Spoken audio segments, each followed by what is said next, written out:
So the latest ICC ranking for the test match bowlers is out, and if you're an Australian, you should feel really proud and you should feel elated and you should celebrate. Just imagine having 5 of your current test match bowlers in the top 10 of the ICC ranking. You can't ask for anything better. That shows what kind of a world class bowling attack Australia has and what a great depth and in terms of variety they have, in terms of the quality they have, and that explains why they are world's best cricket team currently, even though they have lost the WTC final to South Africa. Pat Cummins at number 3, Hazelwood at number 4, Boland at 6, Lyon at 8, and Mitchell Stark at number 10. What can you expect anything more from that? Because they are all current test playing bowlers from Australia and they are in the top 10. And just imagine, because of the balance of the team, Australia can only play 4 of these bowlers at any particular time. That means they have to drop one of these bowlers who is in the top 10 of the world because they don't have slot for them. That means what kind of depth Australia has. Hats off to them. But is it all honky-dory? Is it all matter of glory and celebration? May not be, because there is some real concern there if you really look at the age profile of this team or this bunch of great match winners from the world or superstars.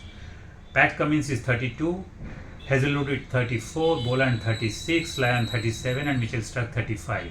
That means at best Pat Cummins can pull on for at least 3 to 4 or maximum 3 to 4 years to give some sort of a depth to the Australian bowling, but the rest of the bowlers are doubtful to last even for 2 years, because maybe they give so much importance on the Ashes, so they will all be there for the Ashes later this year, but after that your guess is as good as mine, because in case of bowlers the decline happens very fast when they reach a particular age. It doesn't come in a very gradual manner, so you may be taking a lot of wicket but immediately you may have a slump and you may struggle because of injury coming in, physical fitness, you are losing physical fitness, and then once the form goes up it becomes very tough for a bowler. So it's possible that they are keeping their motivation high, they are keeping their energy high because of the Ashes, which they give so much importance, but after that what? Maybe immediately after the Ashes some will retire, or maybe after 6 months or 8 months maximum of them will retire, and that would create a vacuum for a team which is already suffering from a vacuum in the batting, because they have not got any replacement for Warner. Khwaja is really struggling big time, but they don't have a choice because they can't have completely newcomers for both the opener slots. So they will keep on playing Khwaja without much happiness, because Khwaja is in really bad form, but he will continue till the Ashes, and after that they have to find 2 replacements for those 2 opener slots who can be really of great pedigree. And then Labuschagne is out of the team because he has been in such horrible form for last 1 year. Smith is not getting younger, Travis Head is not getting younger, and they don't have real number 3, number 4, number 1, number 2 batters of real pedigree, talent and young age who can serve them for next 5 to 10 years, not at least based on what supply lines they have. So with that kind of batting, once the bowlers start bidding farewell to test cricket, Australia can be looking at a long phase of transition where they would be struggling, at least if not at home, at alien conditions. And that would open up a great slot for India to dominate world cricket, because India's transition had already started a little earlier. They have already given way for, they have already lost out Ashwin, Rohit Sharma and Virat Kohli. So already the transition has started, and the only person that is going to be concerned to them is as and when they will lose Bumrah, because Bumrah is their biggest match winner, especially in external conditions in abroad, and that is one area they have to look for. If for some reason because of injury, God forbid, if Bumrah retires early, or even if he retires in a year or 2, then that would create a huge vacuum in India's bowling lineup, and that can really create problem. But other than that, they are almost well served, because they have already started filling up their team with the youngsters or the players for the new generation. Their batting looks more or less settled, at least on good batting conditions, and in the bowling they are having good seamers right now, so they do look better. So India is in a much better position, and Australia can be in real trouble by the next year if they start losing these bowlers. But then you can never compare Australia with the West Indies team of the 80s, because that's where there are a lot of similarities there.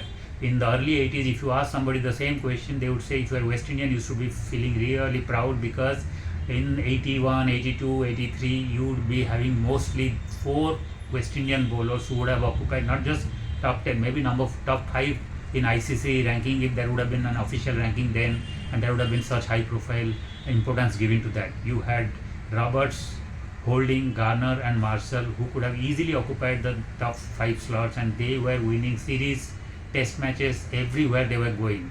But they were also missing the bigger picture because all these bowlers were slowly getting older and they were on the verge of retiring.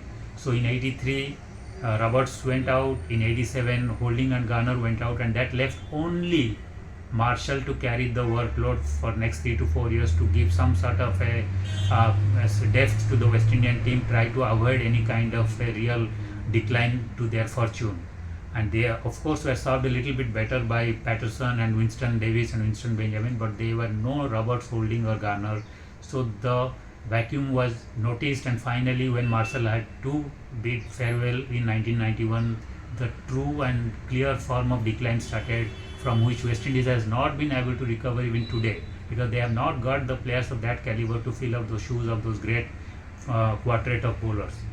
Australia is facing the same problem. The only difference is that Australia is not West Indies because they have a better system, they have more integrity and ethics in their governing structure, their scouts are better, their selectors are more professional, and the players have a greater sense of pride and they never say die spirit while representing Australia. So they would never like to let down their countries. So in that aspect, Australia may be able to find those replacements, and even if they don't find the great replacements like what they had in the form of Shane Warne or McGrath, they still managed to find these kind of players. And even if these players would be going out and the newcomers won't be as great as these players, but then Australia knows how to create match winners out of even average players, because they have this great sense of pride for playing for Australia, and they would always punch above their waist and improve immensely, and they may to very early quickly try to get into that transition and acquire the skill sets and acquire the quality that would again bring them to the top.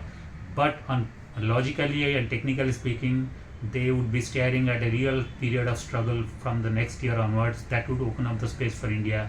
Hopefully India would cash in on that time and become the real world leader in test cricket, not only in terms of financial aspects but in terms of performances across all formats, in across all conditions, and become the real undisputed world number one in every format. Thank you.